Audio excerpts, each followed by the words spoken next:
কারণ ছাড়া কিছু ঘটে না। তাই আজকে হরিনামের কারণ কি? যার বাড়িতে সারা বছর হরিনাম হলো না, আজকে হঠাৎ হরিনাম সংকীর্তনের আয়োজন কেন? কারণ আছে। আমরা সাধারণ মানুষ কারণ ছাড়া হরিনাম হয় না।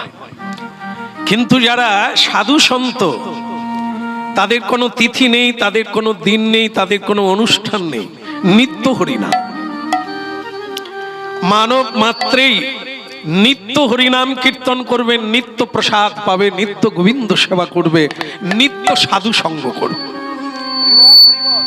কিন্তু যারা গৃহা মেধি, মায়া অন্ধ জীব, তারা কোনো একটা কারণ এলে তবে হরিনামের আয়োজন হয়। আজকের কারণ হচ্ছে ভগবান বিষ্ণুর প্রতিষ্ঠিতা মন্দির প্রতিষ্ঠিত হলো। গুরু গৌরাঙ্গ মহাপ্রভু এলেন বাড়িতে, মা কালিকা দেবীর পূজা হয়েছে, লক্ষ্মী নারায়ণের পুজো দেখলাম, ভারী চমৎকার। এই সব মিলিয়ে এই মানসিক ইচ্ছা পূরণের জন্য আজ হরিনামের আয়োজন। তাই যে কোনো কারণে হোক, এটি পরম সৌভাগ্য ছাড়া দুর্ভাগ্য নয়। ভগবানের কথা শোনা, সাধু দর্শন করা, হরিবাসরে এসে একবার প্রণাম করা, এ তো কারণ ছাড়া হয় না। এই কারণটা ঘটলো বলে আমাদেরও কারণ ঘটলো। যে কোনো কারণে হোক, এর কোনো তুলনা হয় না।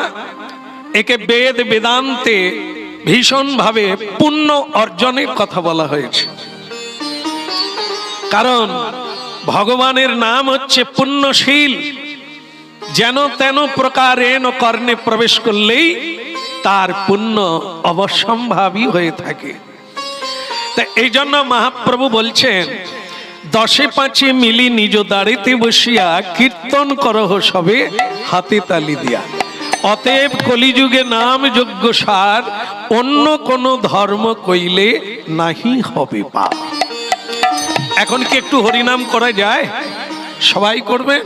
হরে কৃষ্ণ হরে কৃষ্ণ, কৃষ্ণ কৃষ্ণ হরে হরে, হরে রাম হরে রাম, রাম রাম হরে হরে, হরে কৃষ্ণ কৃষ্ণ, কৃষ্ণ কৃষ্ণ হরে হরে, হরে রাম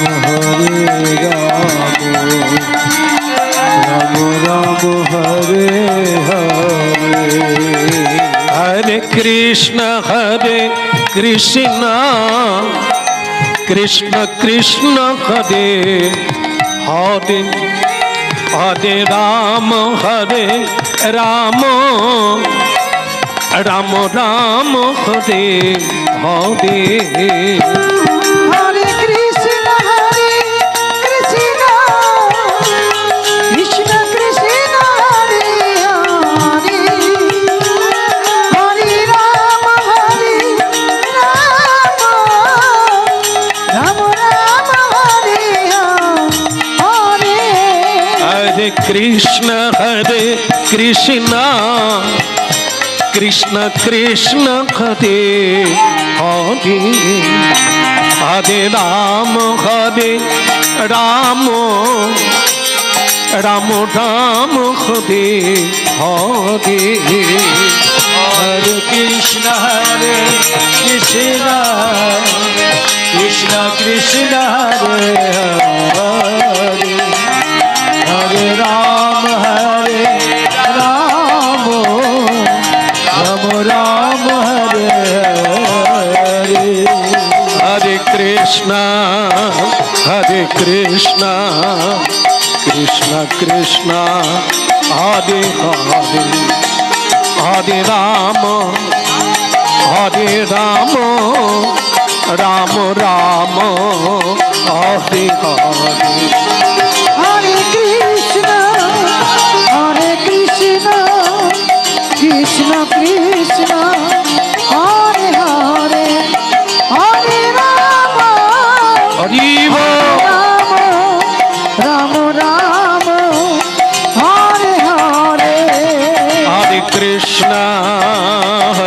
কৃষ্ণ কৃষ্ণ কৃষ্ণ হরে হরে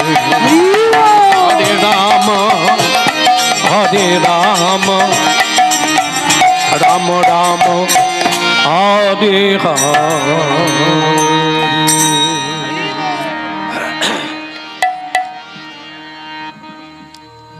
স্বয়ং মহাপ্রভু সব জড়িয়ে গেল, কি ইকো দেওয়ার লাগে না, ক্লিয়ার দেন। স্বয়ং মহাপ্রভু যখন দাঁড়ে দাঁড়ে হরিনাম দিয়েছিলেন, একটু বাড়ান, বাইরে ঠিক আছে, আপনি শুধু এই বক্স দুটো দেন। শ্রী চৈতন্য মহাপ্রভু যখন হরিনাম প্রচার করেন, রাস্তায় হরিনাম গেয়েছেন, যাকে দেখেছেন তাকে হরিনাম বলতে বলেছেন। এখন একটা জিনিস হয়েছে, স্বয়ং মহাপ্রভু যখন হরিনাম দিয়েছিলেন, মানে প্রচার করেছিলেন, আজকেও যেমন সেদিনও তেমন। আজকেও যেমন সকলে হাতে তালি দেন না, সকলে হরিবোল বলেন না, সেদিনও বলে না, সবাই বলে না, কেউ কেউ বলেছে, হ্যাঁ, সবাই একসঙ্গে বলে না। কেন বলে না? কারো ধারণা ছিল খাটলে খেতে পাবো, এ নাম কীর্তন করে কি লাভ, ভগবান খেতে দেবে?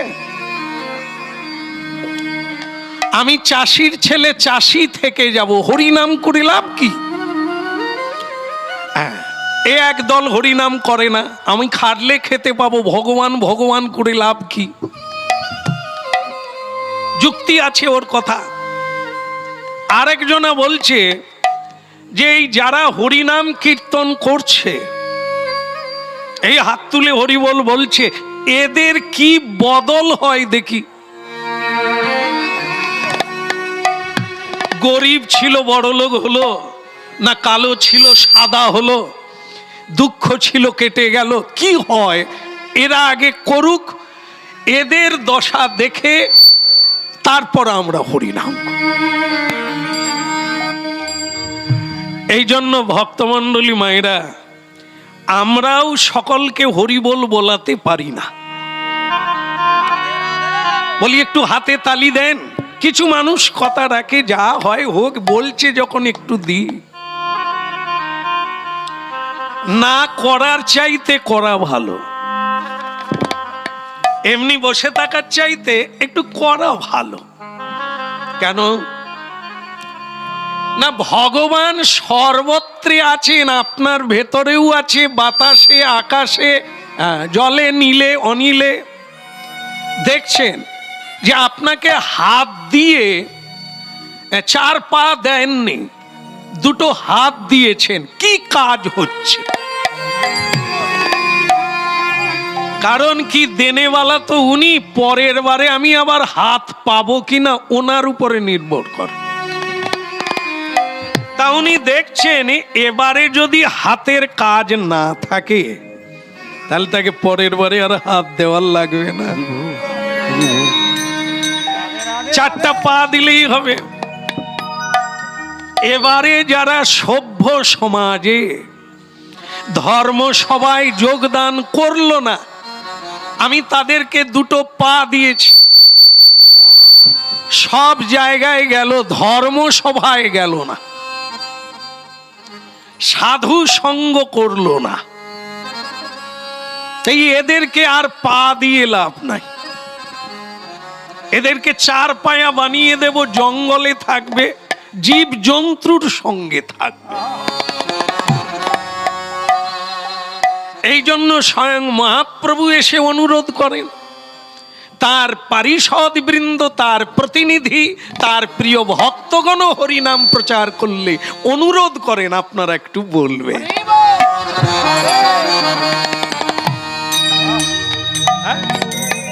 এই আমরাও প্রতিদিন হরিনাম কীর্তন করছি জায়গায় জায়গায়, হাজার হাজার মানুষের ঢল নামে এই সংকীর্তনকে উপলক্ষ করে।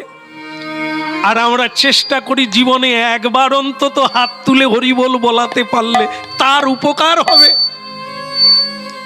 সেটা স্টেজে দাঁড়িয়ে আমরা অনুরোধ করি, কেউ করতে পারে কেউ না করতে পারে, সেটা তার ইচ্ছা। হ্যাঁ, কটিকে গুটিক মেলে সুদুর্লভ এই মানব জন্ম, তার উপরে দুর্লভ কৃষ্ণ ভক্ত। সুরাপানকারী মানুষ আছে, হ্যাঁ, অপ্রসাদী বস্তু খেতে পারে এমন লোক আছে, হ্যাঁ, জেলখানায় বসে থাকবে এমন কর্ম করার লোক আছে। এরাও মানুষ, দুর্লভ মানুষ জন্ম, কিন্তু দুর্লভ কৃষ্ণ ভক্ত। মানুষ তবু দেখা যায়, কিন্তু কৃষ্ণ ভক্ত পাওয়া যায় না। যাদের দ্বারা পৃথিবী পবিত্র হবে, যাদের দ্বারা মায়ের গর্ভধন্য হবে, যাদের দ্বারা কীট পতঙ্গ মুক্তি পাবে, সেই কৃষ্ণ ভক্ত পৃথিবীতে অত্যন্ত দুর্লভ।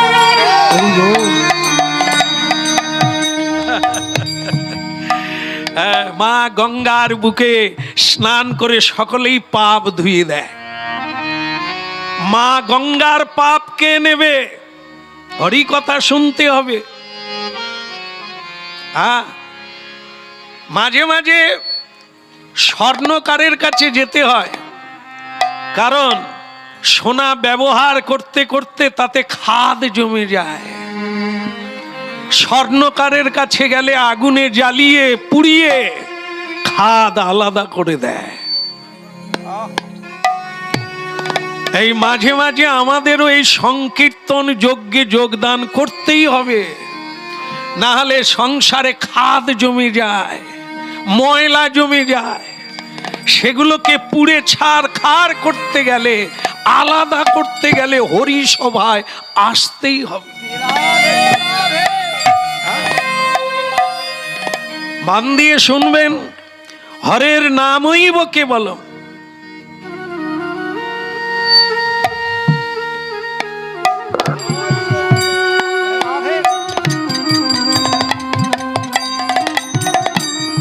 হরের নামইব কেবলম, গতি নাই গতি নাই গতির অন্যথা। কোন গতি নাই, এই ছাড়া রাস্তা নাই, একটাই গেট। শহরটা বিরাট, কিন্তু শহর থেকে বেরোবার একটাই গেট, হরির নামইব কেবলম। এই গ্রহ, এই পৃথিবী একটি গোলাকার গ্রহ, যেখানেই যান গোলাকার, আপনাকে ঘুরতে হবে, কিন্তু এ থেকে বেরোতে গেলে একটাই গেট, হরির নামইব কেবলম। এমন দুর্লভ মানব দেহ পাইয়া কি কর ভাবনা কেহ। এমন দুর্লভ মানব দেহ পাইয়া কি কর ভাবনা কেহ। এই যেমন দুর্লভ মানব দেহ পাইয়া কি কর ভাবনা কেহ।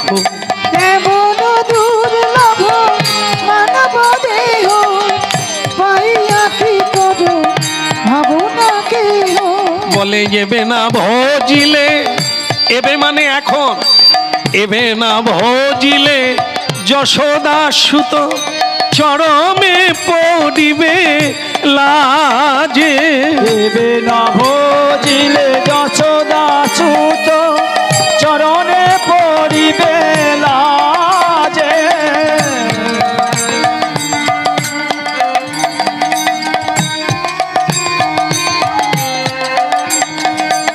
এবে না ভজিলে যশোদা সুত চরমে পড়িবে লাজে। এবে না ভজিলে যশোদা সুত চরণে পড়িবে লাজে। এমন দুর্লভ মানব দেহা পাইয়া কি কোন ভাবনা কেহ। এমন দুর্লভ মানব দেহ পাইয়া কি কর ভাবনা কেহ। এমন দুর্লভ মানব দেহ পাইয়া কি কোন